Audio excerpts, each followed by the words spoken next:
yodgorlik degan tushunchalarga to'g'ri kelmaydi. Qaytarib berishdi.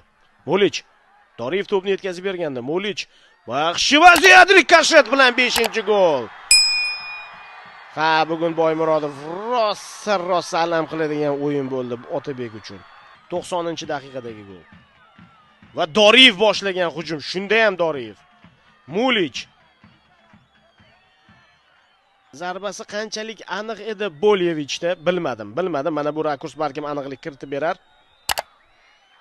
Balkim gol bo'lmasdi. Balkim Boymurodov qaytarardi, chunki zarba o'ta kuchli tarzda chiqmadi. O'zi yuqoridan kelayotgan to'pga amallab boslashib oldi Bolyevich, lekin rikoshet bilan Behroz Shaydulovga to'p tekkan holda darvozaga tushyapti. Boymurodov bu yerda rikoshet